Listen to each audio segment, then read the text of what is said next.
let's discuss what happened to those evil spirits in Sodom and Gomorrah. Go to the next verse for me. All right, now you guys got to stay with me, okay? All right. When I read this, let me read it first. So Lot went out to them through the doorway, shut behind them, and said, "Please, my brethren, do not do so wickedly. See now, I have 2 daughters who have not known a man." Reason that's important. He had 2 daughters, 2 virgin daughters. Stay with me, okay? So please let me bring them out to you, that you may not do that to them as you wish. Only do nothing to these men, since this is the reason they have come under the shadow of my roof. So point 1, Lot had 2 daughters that were with him who were virgins. There were 4 family members in that house at that time. And for those of you that don't know what this is when the angels came to visit, tried to rescue them, and he said, "Please stay under my roof. It's not safe for you out in the square." Right?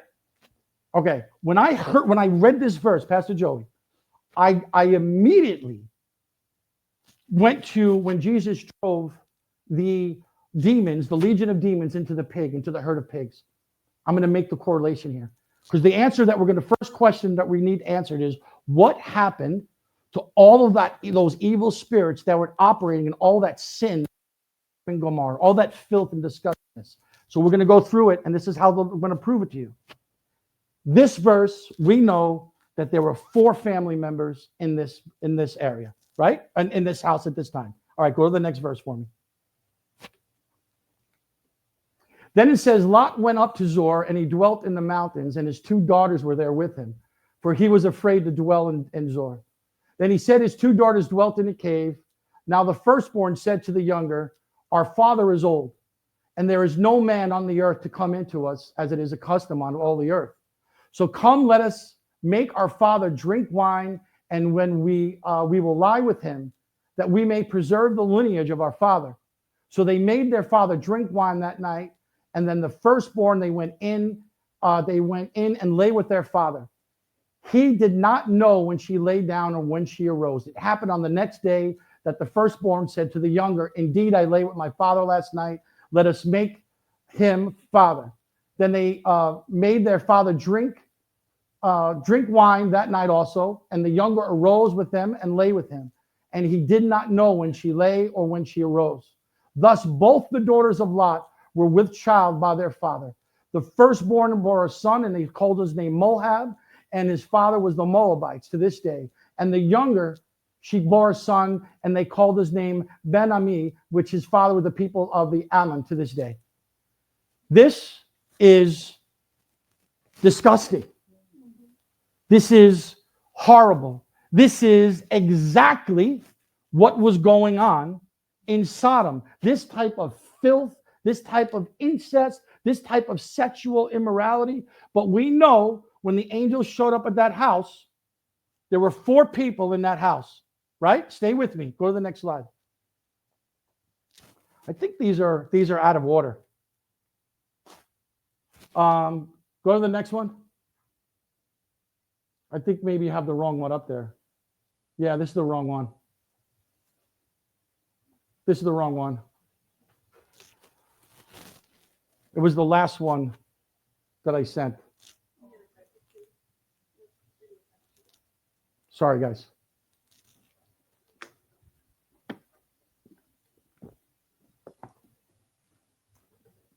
I truly am almost done once I rip through this.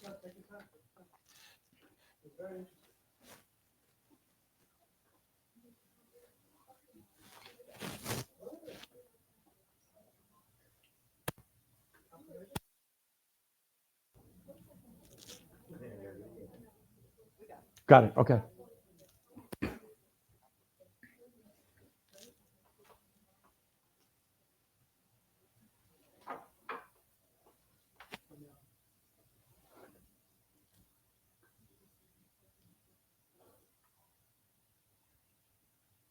All right, go ahead. No, go. Yes, right there. All right. So we know point number 1. We know that there were 4 family members: father, a wife, and 2 virgin daughters. Right? That's what we read. All right. Now then the angels said, the men said to Lot, have you anyone else here, son-in-laws, your son, your daughters, and whomever you have in the city? Take them out of this place, for we will destroy this place, because the outcry against them has grown great before the face of the Lord, and the Lord has sent us to destroy it. So Lot went out and he spoke to his son-in-laws, who married his daughters, and he said, get up, go out of this place, for the Lord will destroy this city. But to his son-in-law, he seemed to be joking. So the angel gave specific directions. Anyone that was in the city, he said, get them out. So now he had 2 virgin wives, 2 virgin daughters, but he also had 2 other daughters that were married to 2 other men. Does that not say that? Right? He had daughters that were virgins, and then the angel said, go get your son-in-laws and your sons. So let's stop here for 1 second. There was 4 originally in the house. Now he has 2 other daughters with 2 sons-in-laws. That brings us to 8. Am I right? Am I making this up? Does that, Okay. It also says in verse 17, arise, take your wife and your 2 daughters who are here. So he's talking about the daughters that were in the house. So there's obviously other daughters outside of the house. This proves it.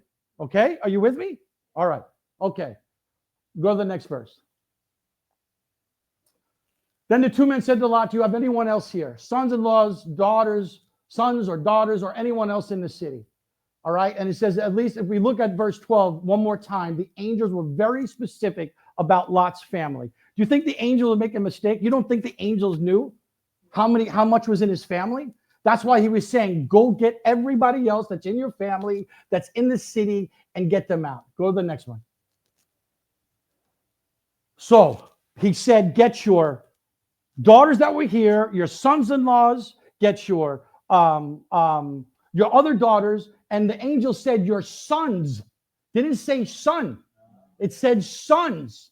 So he had at the very least 2 sons. It could have been 40, but it says sons, which means it's plural, right? So there was 4 in the house. There were 2 other daughters with their husbands, makes 8, and 2 sons makes 10. Why is this important? Why is this important? And yes, why is this important? Come on now. Somebody has to know. Huh?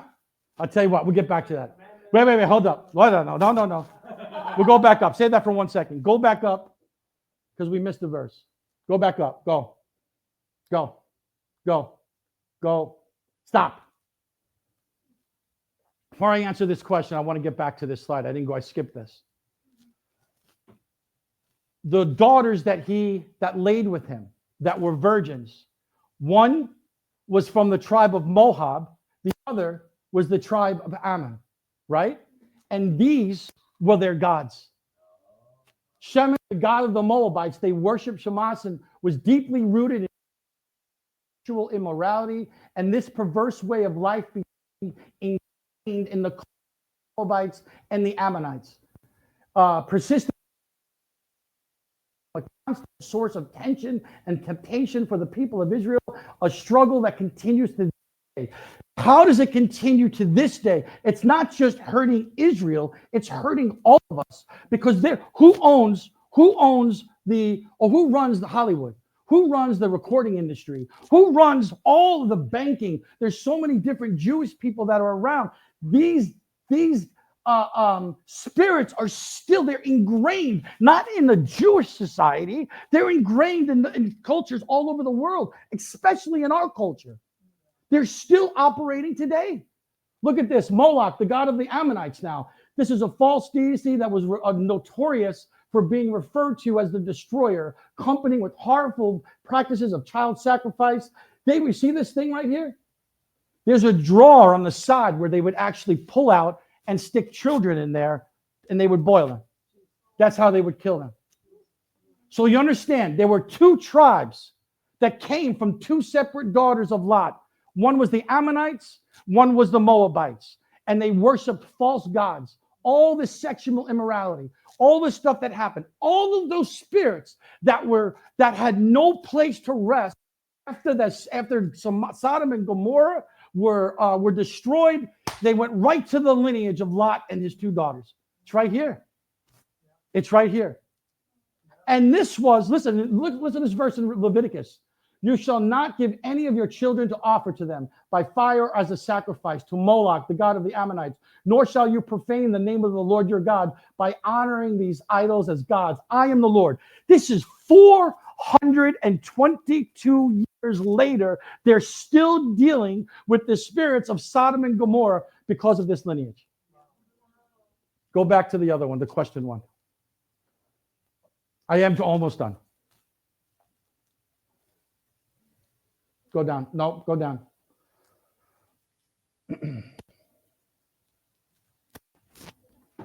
Go ahead. Stop. So now we are in agreement. I'm not trying to sell you guys snake oil here, right?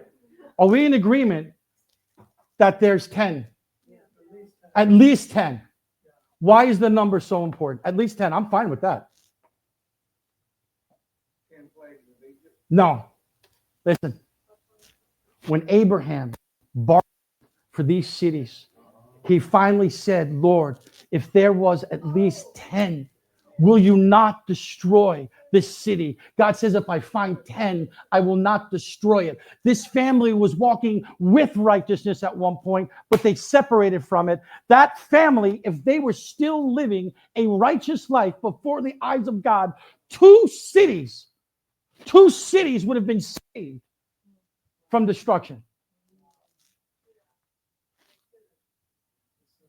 So no one can tell me, especially after the Lord showed this to me, no one can tell me that 10 people or 2 by 2 can't change a city, can't change a town, can't change a country, can't change nations globally, multiple nations globally. Right here.